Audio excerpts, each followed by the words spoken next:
तो अगर कोई शेयर बाजार को मतलब एकदम बेसिक से स्टेप बाय स्टेप समझना चाहता है ना, तो ये बातचीत बिल्कुल उसी के लिए है। हम यहाँ वो सारी बातें जानेंगे जो किसी भी नए इन्वेस्टर के लिए जानना बेहद जरूरी है। लेकिन हम अपनी शुरुआत करेंगे एक बहुत ही जरूरी सबक से। एक ऐसा सबक जो मैंने अपने परिवार के एक काफी दर्दनाक अनुभव से सीखा है। देखिए, एक कड़वा सच है, वो ये कि ज्यादातर लोग शेयर बाजार में पैसा गंवाते हैं। और ये बात मैं कहीं से पढ़कर या सुनकर नहीं कह रहा, ये मेरे अपने घर का अनुभव है। स्क्रीन पर जो ये रकम दिख रही है ना, -10 लाख, ये वो नुकसान है जो मेरे पिताजी को सिर्फ सिर्फ एक रात में हुआ था। पूरे 10 लाख रुपए। ये बात है करीब 15 साल पुरानी। मेरे पिताजी कमोडिटी मार्केट में ट्रेडिंग करते थे, और वो भी कैसे, बहुत ज्यादा लिवरेज के साथ। और सच कहूं तो बिना किसी खास जानकारी के। अब ये लिवरेज क्या होता है? मतलब उधार के पैसे से ट्रेड करना। इससे फायदा तो कई गुना हो सकता है, लेकिन नुकसान भी उतना ही भयानक होता है। उन्हें टेक्निकल चार्ट्स वगैरह की कोई समझ नहीं थी। बस उस एक रात के नुकसान ने हमारे पूरे परिवार पर कर्जे का बोझ लाद दिया। इसीलिए लोग अक्सर कहते हैं ना कि उन्होंने जीरो से शुरुआत की, पर मेरी जो जर्नी थी वो माइनस से शुरू हुई। चलिए, उस कहानी से सबक लेते हुए अब आगे बढ़ते हैं, और अब हम वो सारी बुनियादी बातें सीखेंगे जो बाजार को समझने के लिए एकदम जरूरी हैं। बिल्कुल बेसिक से, जीरो से शुरू करते हैं। तो सबसे पहला सवाल, ये स्टॉक आखिर होता क्या है? बहुत सिंपल है। इसे ऐसे समझिए कि ये किसी भी कंपनी का एक छोटा सा, बहुत ही छोटा सा हिस्सा है। जब कोई किसी कंपनी का एक स्टॉक खरीदता है, तो असल में वो उस कंपनी में एक छोटी सी हिस्सेदारी खरीद रहा होता है। मतलब उस कंपनी के मालिकाना हक का एक टुकड़ा। आईपीओ, ये नाम तो सबने सुना ही होगा, है ना? जब कोई भी कंपनी पहली बार आम पब्लिक से पैसा जुटाने के लिए अपने शेयर्स बाजार में लाती है, बस उसी प्रोसेस को इनिशियल पब्लिक ऑफरिंग यानी आईपीओ कहते हैं। ये एक तरह से कंपनी का पब्लिक डेब्यू होता है, जैसे किसी एक्टर की पहली फिल्म। लेकिन एक बात गांठ बांध लेनी चाहिए, हर आईपीओ मुनाफे की गारंटी नहीं होता, बिल्कुल नहीं। एक तरफ देखिए, टाटा टेक्नोलॉजीज का आईपीओ था, जिसने इन्वेस्टर्स को लिस्टिंग वाले दिन ही 50% का जबरदस्त प्रॉफिट दिया। और वहीं दूसरी तरफ पेटीएम का आईपीओ, जिसमें इन्वेस्टर्स को पहले ही दिन 30% का भारी भरकम नुकसान उठाना पड़ा।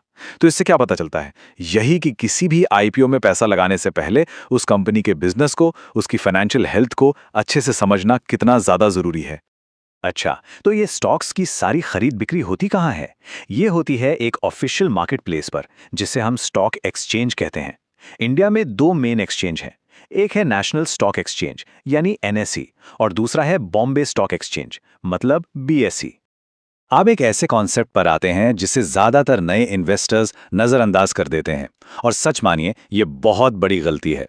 ये कॉन्सेप्ट बेहद जरूरी है। इसे कहते हैं लिक्विडिटी, और इसको अगर नहीं समझा तो अचानक से बड़ा नुकसान हो सकता है। तो क्या है ये लिक्विडिटी? इसका सीधा सा मतलब है कि किसी स्टॉक के लिए बाजार में कितने खरीदार और बेचने वाले हर वक्त मौजूद हैं। अगर लिक्विडिटी ज्यादा है, मतलब बहुत सारे बायर्स सेलर्स हैं, तो जब मर्जी स्टॉक खरीदो, जब मर्जी बेचो, कोई दिक्कत नहीं। लेकिन जरा सोचिए, अगर किसी स्टॉक में लिक्विडिटी कम हो तो हो सकता है कि जब बेचने की जरूरत पड़े तो सही दाम पर कोई खरीदार ही ना मिले। इसे समझने के लिए ना बिड और आस्क प्राइस को देखते हैं। बिड प्राइस वो दाम है जो कोई खरीदार देने के लिए तैयार है, और आस्क प्राइस वो दाम है जो कोई बेचने वाला मांग रहा है। अब इन दोनों के बीच का जो फर्क होता है उसे कहते हैं स्प्रेड। सिंपल रूल है, ये स्प्रेड जितना कम होगा, लिक्विडिटी उतनी ही अच्छी मानी जाती है। अब ये लिक्विडिटी कितनी जरूरी है, ये एक कहानी से बिल्कुल साफ हो जाएगा। एक ट्रेडर था, वो हैवेल्स के ऑप्शंस में ट्रेड कर रहा था। उसकी स्क्रीन पर ना अच्छा खासा प्रॉफिट चमक रहा था। उसने सोचा चलो प्रॉफिट बुक करते हैं, और उसने अपनी पोजीशन बेच दी।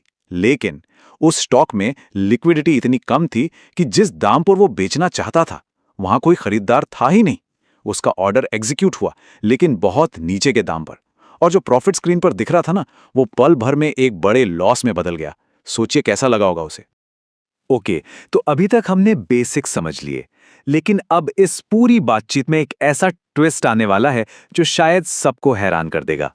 अब हम उस आम सोच को चैलेंज करने वाले हैं कि इन्वेस्टिंग में सक्सेस का मतलब सिर्फ और सिर्फ सही स्टॉक चुनना होता है। मैं एक सच बताता हूं, स्टॉक मार्केट के बारे में इतनी बातें करने के बावजूद आज मेरे अपने पोर्टफोलियो में किसी भी कंपनी का एक भी स्टॉक नहीं है। जी हां, एक भी नहीं। मैंने करीब 6 महीने पहले अपने सारे स्टॉक्स बेच दिए थे। तो सवाल ये उठता है कि अगर मैं सीधे स्टॉक्स में पैसा नहीं लगाता तो आखिर मेरा पैसा जाता कहाँ है, और वो भी इतने कॉन्फिडेंस के साथ कि मैं अपनी मेहनत की कमाई का एक बड़ा हिस्सा भी उसमें लगा सकूं। इसका जवाब देने से पहले एक सवाल है जो हर किसी को खुद से पूछना चाहिए। क्या कोई किसी एक कंपनी के स्टॉक पर इतना भरोसा कर सकता है कि अपना घर बेचकर सारा पैसा उस एक स्टॉक में डाल दे? शायद नहीं। क्यों? क्योंकि चाहे कितनी भी रिसर्च कर लो, वो जो 100% वाला कॉन्फिडेंस होता है ना, वो लाना लगभग नामुमकिन है। तो फिर इस प्रॉब्लम का, इस दुविधा का हल क्या है? इसका हल एक ऐसी स्ट्रैटेजी में है जो कम टेंशन के साथ और पूरे कॉन्फिडेंस से इन्वेस्ट करने का रास्ता दिखाती है। चलिए देखते हैं कि ये कैसे पॉसिबल है। देखिए, एक एक करके स्टॉक चुनने में ना कई दिक्कतें हैं। पहली, आपको लगातार मार्केट को ट्रैक करते रहना पड़ता है। दूसरी, आपके पोर्टफोलियो में हमेशा कुछ ना कुछ डेड स्टॉक्स तो रहेंगे ही, जो कभी चलेंगे ही नहीं। और सबसे बड़ी बात, एक ही जगह पर कोई बड़ी रकम लगाने का कॉन्फिडेंस जुटाना बहुत बहुत मुश्किल होता है। ये एकदम लॉटरी खेलने जैसा लगता है कि शायद ये वाला चल जाए, शायद वो वाला चल जाए। और बस यहीं पर एंट्री होती है ETF की, यानी एक्सचेंज ट्रेडेड फंड की। ये कमाल का सॉल्यूशन है। एक ETF खरीदने का मतलब पता है क्या है? इसका मतलब है कि एक साथ देश की टॉप कंपनियों की पूरी बास्केट खरीद ली। इससे क्या हुआ? ऑटोमेटिक डाइवर्सिफिकेशन हो गया। मतलब पैसा अपने आप कई कंपनियों में बट गया, तो रिस्क कम हो गया। किसी एक कंपनी की न्यूज़ ट्रैक करने का झंझट खत्म। यहां दाव किसी एक कंपनी पर नहीं, बल्कि पूरे देश की इकोनॉमी के ग्रोथ पर लगता है। इसको समझने का सबसे बढ़िया तरीका यह है, सोचिए, अलग अलग स्टॉक चुनना मतलब जंगल में कुछ गिने चुने पेड़ लगाना। हो सकता है कुछ पेड़ बहुत बड़े हो जाएं और कुछ सूख जाएं, लेकिन ETF में इन्वेस्ट करना पूरे के पूरे जंगल को ही खरीद लेने जैसा है। अब भरोसा किसी एक पेड़ पर नहीं, बल्कि पूरे जंगल के बढ़ने पर है। तो इस पूरी बातचीत का निचोड़ क्या है? बस एक सवाल खुद से पूछिए, क्या ये बेहतर नहीं है कि अलग अलग स्टॉक्स की टेंशन लेने के बजाय सीधे अपने देश की तरक्की में हिस्सेदार बना जाए और बिना किसी स्ट्रेस के अपनी वेल्थ को बढ़ाया जाए? बस यही है ETF की असली पावर।